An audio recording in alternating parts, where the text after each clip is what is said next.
Flesh and Blood is a game with a wide variety of unique hero classes, from the Weapon Master Warriors to the Ephemeral Illusionists. Runeblades, the topic of this video, are a class that mixes magic and melee in a deadly combination. With rune chants, split damage, go again, and some pretty bonkers hero abilities, this class has a history of being quite good.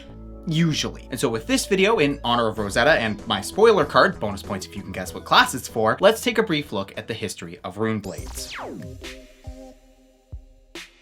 The story begins on March 27th, 2020 with the release of Arcane Rising. Viserai was the first ever Runeblade, and his strategy revolved around rune chant generation. After playing a non-attack action, Viserai would grant an extra rune chant every time you played a Runeblade card. Crucible of War, the first supplemental set, would then help facilitate his game plan, and Viserai would be the first and, at this point, only hero to receive a fabled specialization in the Arknight Shard. Then, on May 7th, 2021, Monarch released, unleashing upon the game Chain Bound by Shadow.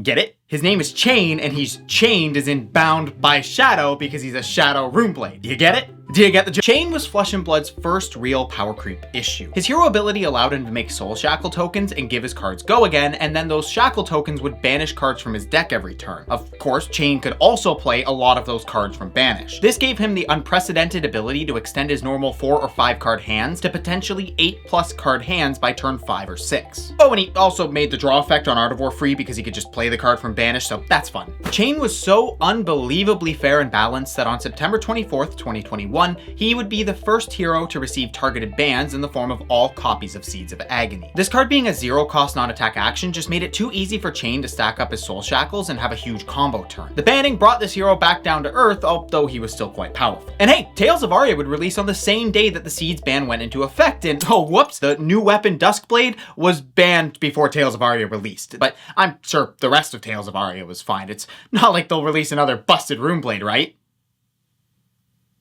Fuck. Brier was a hero who, like Chain, could easily grant go again to her attacks, which was obviously super fair and balanced. And that second ability that would beef her card's defense every time she hit, not a once per turn back then. Oh boy, I'm sure that's not gonna break the it broke the meta. Cheerios Brier was the deck, and playing a bajillion 0-cost cards was the plan. She could reliably generate 2 to 3 Embodiment of Earth tokens even through blocks, and then was free to use a single gigantic non-attack action to block for 4, 5, or 6. All you had to do was throw in some Plunder Runs and Ball Lightnings, and you had the makings of a deck that would dominate the meta just as much as Chain had in the previous one. Also, they made Rosetta Thorn, and it was just a Runeblade card, so every other Runeblade got to use it, so that's fun. Thankfully, on January 17th, 2022, LSS would not only ban Ball Lightning and Plunder Run, but they also did their first and only significant errata, changing Brier's second ability to a once per turn effect as it should have been from the beginning. So, okay, all's well now. Yeah, we had to deal with Rosetta Thorn, and sure, 2 Runeblades dominated the past 2 metagames, but they've both seen bans, so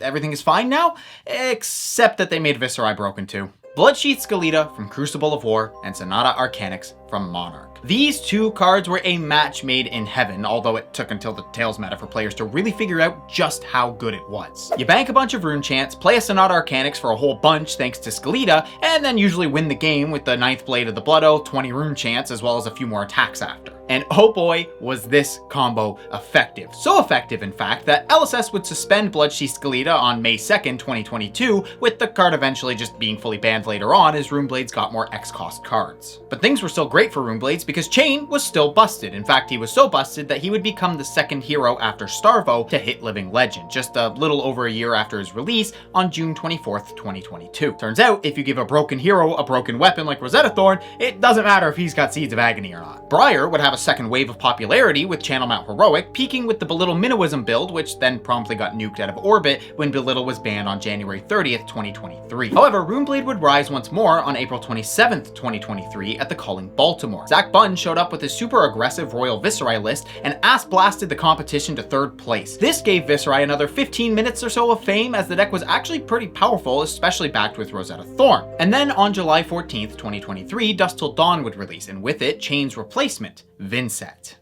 Yeah, Vincent sucked. James White and or Brian Gottlieb, I can't remember who, would actually go on later to explain that they intentionally released her underpowered so she wouldn't break the game like Chain did. And oh boy, you could tell. Losing a card in hand every turn is really bad when you get to low life totals. Even with Rosetta Thorn, she just couldn't quite cut it. But speaking of Rosetta Thorn, Brier would finally hit Living Legend on September 19th, 2023 with a fatigue strategy that was made for the very ice-dominated metagame of the time. This meant that not only she, but also her beloved weapon would leave leave the classic constructed metagame. With their overpowered heroes and weapon gone, Runeblades kind of fell off the map, but there was hope on the horizon. On September 20th of 2024, about a month after this video, Rosetta is set to release. With it comes 2 new Runeblades, the Lightning Aurora and the Earth Florian, and hopefully one or both of these heroes is good enough to make an impact on the metagame. And for all you Viserai and Vincent enjoyers, don't worry, the set isn't going to lack generic Runeblade support. In fact, why don't we take a look at one of those new cards, huh? I mean, that's what all of you are here for anyways. Arcane Cussing is a new Runeblade non-attack action that costs 1, blocks 2, and reads, go again. When you deal or are dealt damage, destroy this. When this leaves the arena during your turn, create 3 rune chant tokens. At first, I thought this card was a worse Mauvrin Skies, but the more I think about it, the more I think this might actually be playable. Arcane Cussing seems perfect for Vincent with her unblockable rune chant, but even Viserai can utilize this since he usually backs it up with a bunch of other rune chants already. Plus, I mean, come on, the card is called Arcane Cussing. How could you not love it? Anyways, that's all for this video. I hope you enjoyed this brief history of Runeblades, and if you did, just hit subscribe. I know I haven't uploaded in a while, but I've got a large project I've been working on, and you don't want to miss it when it does drop, although it's still gonna be a while. I got about 20 pages into the script to realize that I need to change my approach entirely, so